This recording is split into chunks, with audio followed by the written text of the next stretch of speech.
Hey everyone, in this video we are going to discuss working with Spark SQL Query Language. So we already know what is a Spark is, right? Spark helps in processing. Spark helps in processing a large amount of data or a huge amount of data in a distributed manner. Basically a parallel processing, not in a single machine. We'll be doing that in multiple machines or multiple nodes. We know that already, right? So what is Spark SQL then? So with Spark, we can work with both structured data and unstructured data. And with Spark SQL, we can work with structured data, but we'll be using SQL to write the queries. Okay. Spark SQL is a module in Apache Spark for working with a structured data using SQL. You can write a query against that particular data and you can work with that particular data. So it provides a programming interface for querying data using SQL. Okay, we can tell instead of programming interface, we can tell a database programming interface because we'll be accessing the data here. So we'll be working with the data, but again, we are going to work with SQL here. So you'll be writing the SQL queries along with the help of Spark. So you can get data from different nodes. Okay. So it again, it integrates with data frames and a Spark core engine for faster queries. We'll be looking at that example also. So Spark SQL versus traditional SQL. What is the difference between Spark SQL and traditional SQL?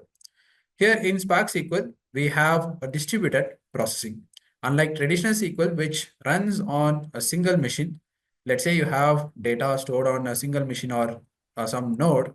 Okay, if you write any SQL query, that will be running on a single machine. So the data will be there in a single machine. And if you write a query, it will be fetching from single machine. What if the data has been distributed and stored in two different machines? Okay, what if there is node 1 and node 2 and data has been distributed in two different machines? You will not be able to make use of traditional SQL to access this data or to handle this data. Okay, so that's why we have Spark SQL in order to process the data in a distributed manner. Okay, unlike traditional SQL, which runs on a single node, Spark SQL is designed for distributed processing. Okay, whatever the Spark SQL query we are going to write, that will be distributed among the nodes and we will be fetching the data or handling the data with the help of Spark here. And Spark SQL uses optimizers for better performance and query planning.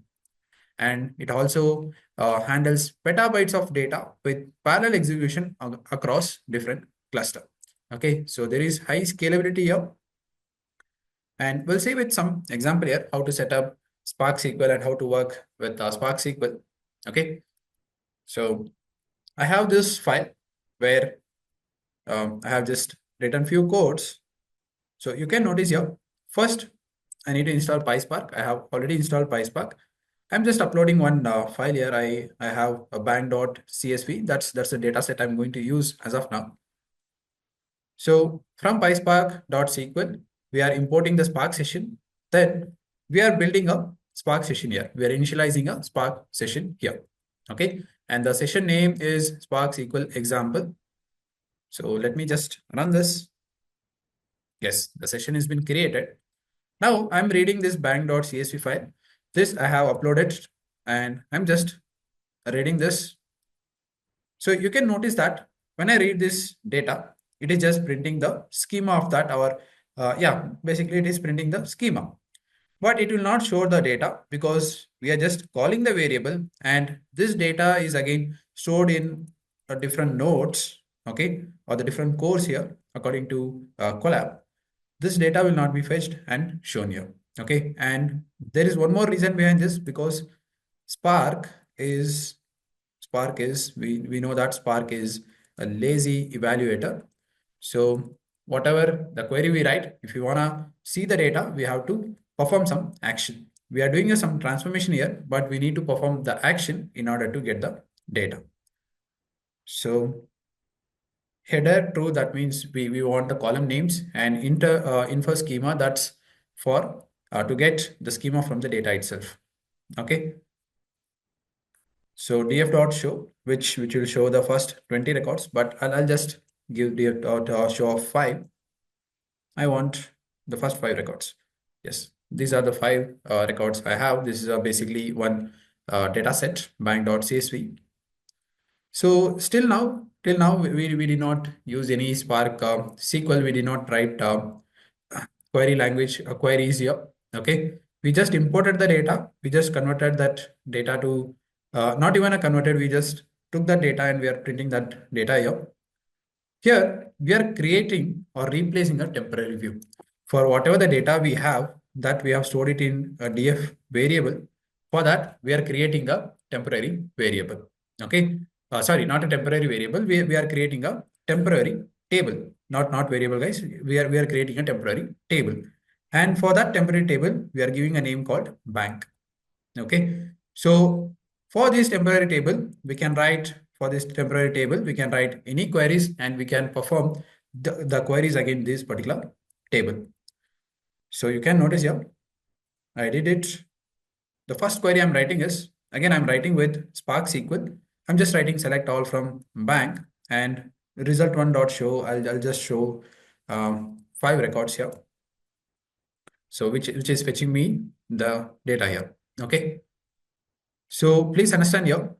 In this example, we are just printing or showing the data here. But in this one, we are making use of SQL to query the data. Okay, we are writing the SQL queries in order to get the data here. Again, as we are using a Spark here, whatever the data is present in your multiple nodes like node 1, node 2, node 3, this SQL query will be again, the query will be placed and run against all these different nodes. Okay, in a distributed and in a parallel manner, it will be running. Okay, so that's a very simple example here. And there is another example where we are writing a different query like spark.sql select job and age from bank. Okay, bank is the name that I gave for temporary table.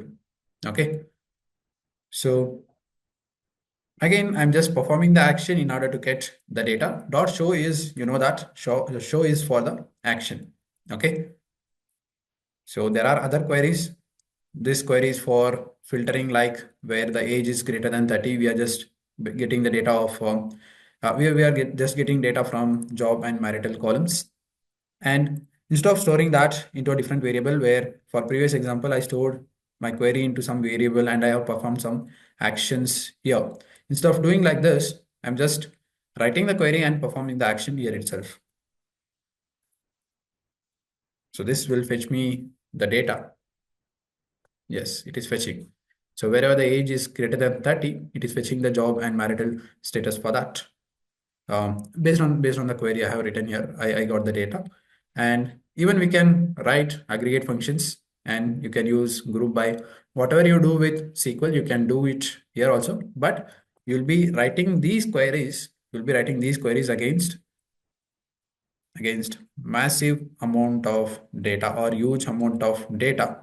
Okay, where this data is being stored in different machines across different nodes. Okay, so whenever you write a query, that will be distributed and query will be run against these different machines where the data is present. So this is a very simple example how we can create a Spark session, how we can write the Spark SQL queries. So if you want to end the session, you can just type spark.stop, which will which will kill the session. Okay. So that's a basic example. Then the use case of Spark SQL. So we can use it for big data analysis, where we perform data analysis on a very massive amount of data. We can perform data analysis on huge amount of data. For that, we can make use of Spark SQL. Okay. And you can use Spark SQL for ETL pipelines also, where we can extract data from various sources, transform the data, perform some operations with the help of SQL queries. Then we can load that into any warehouse or storage unit. And it can be used for data warehousing, where you can write or you can query large data sets stored in the formats of like the Parquet or Hive for analysis. Basically, we use it for analysis here. So the conclusion here is we can use Spark SQL and perform SQL queries against massive amount of data. Okay, so that's it. That's it with working with Spark SQL query. So thank you.